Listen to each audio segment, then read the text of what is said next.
Welcome guys to another episode on the Extra Mile. My name is Alex and look at that beautiful Ferrari 512 TR that we have here today. This is part of the Need for Speed tournament mod, the 1.31 update. You can find the download link in the description, and as you can see, it is every bit as detailed as the Diablo VT was.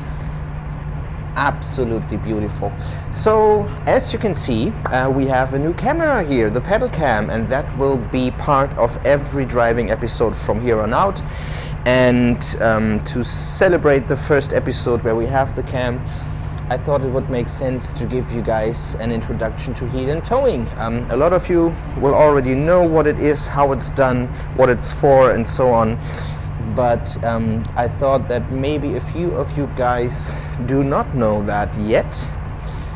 And oh man, this looks so real. It's beautiful. And yeah, so today I will give you guys a little introduction to heel and towing. What it is, what it's for, how it's done, and what you can do to learn it in a relatively short amount of time. And what better car could we choose than this lovely beast with a gated shifter? So yeah, let's get right into it.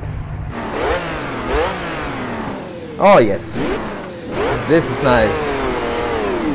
And of course we do have pop-up headlamps. Always great. Okay, so first let's drive without heel and towing and see what is bad about that. So there we have the first instance. When we shift it down into first and let go of the clutch, the rear wheel started to lock up, and that is the whole thing why you want to heel and tow.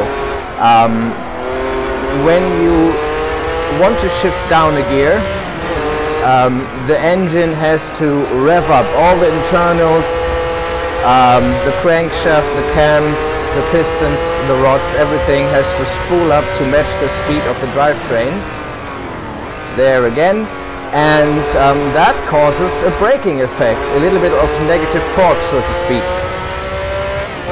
And that might be fine when you're just easing it in and just braking normally. But when you're approaching a corner and maybe you have already turned into the corner, so the wheels are already under load, already at their grip limit, and then you, just like that, and then you let off the clutch, you get that extra braking effect, and that can lock up the wheels that are driven. So in this case we have a rear wheel drive car, we get that extra braking effect at the rear. In an all-wheel drive car it would be on all fours. Oh, this is lovely, by the way. And in a front wheel drive car you would get it at the front. So to get rid of that effect and to keep the car stable at all times, we want to rev match, and we will start doing that right now. Brake. So we blip the throttle to get the engine RPM higher and to rev and to match the engine RPM with the drivetrain RPM. This does not have to be super exact. You don't have to be extremely precise with that. Oh, this car is lovely.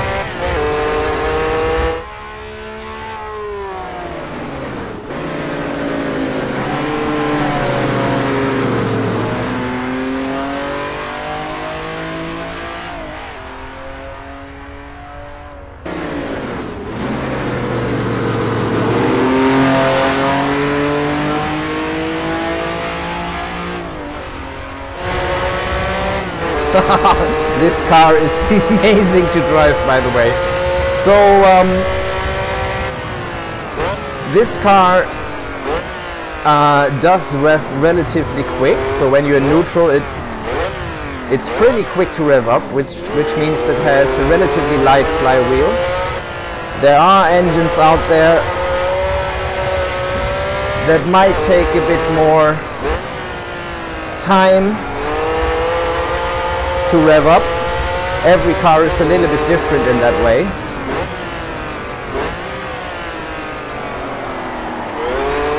Oh, this is sweet. So, how do you do it? It's relatively simple at first glance, at least.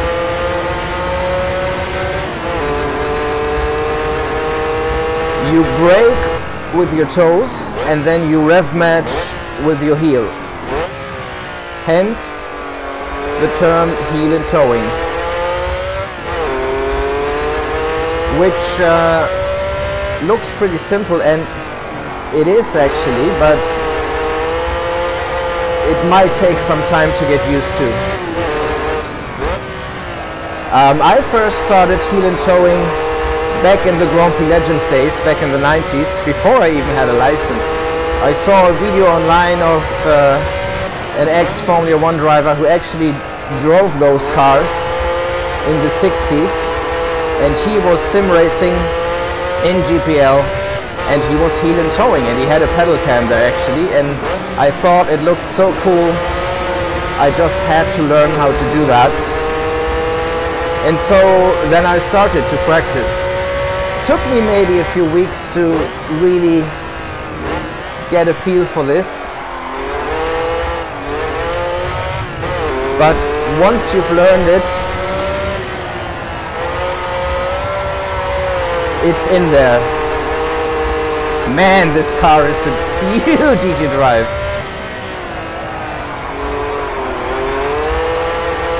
Whoa, a little bit too much. And yeah, the cool thing is, I learned it before I even had a license, and when I started to drive real cars, I immediately could adapt it.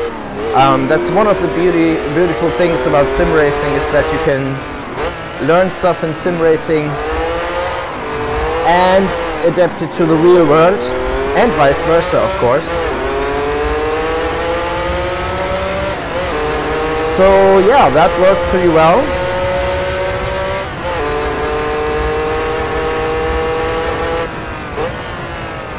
And now I am heel and towing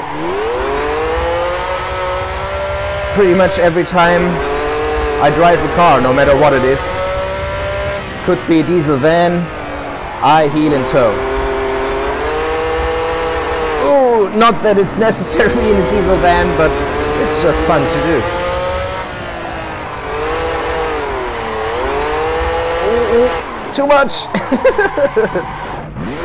So yeah, this is a mid-engine car. So we have to be a little bit careful here.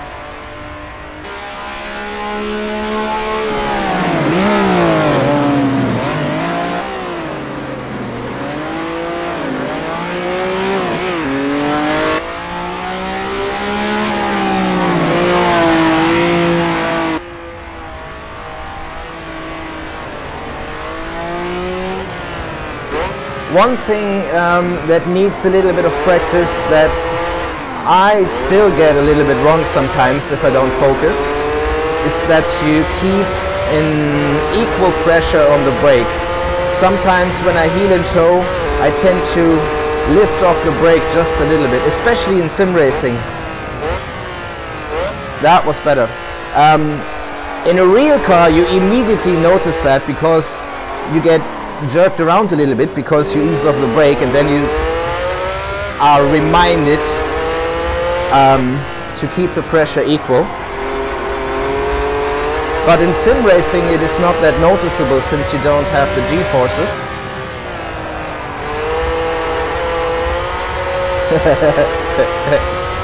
So yeah, that is one thing to keep in mind. Keeping the pressure equal.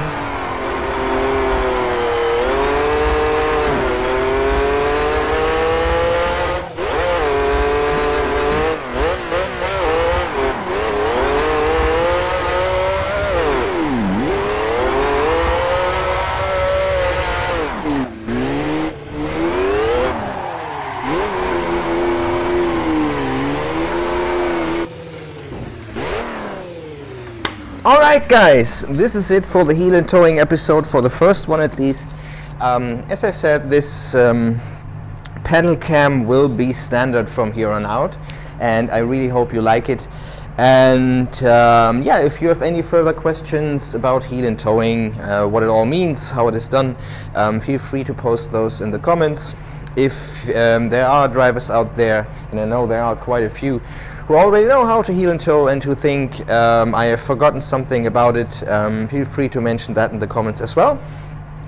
And yeah, as always, I hope you enjoyed this episode, guys, and I will see you in the next one. Bye bye.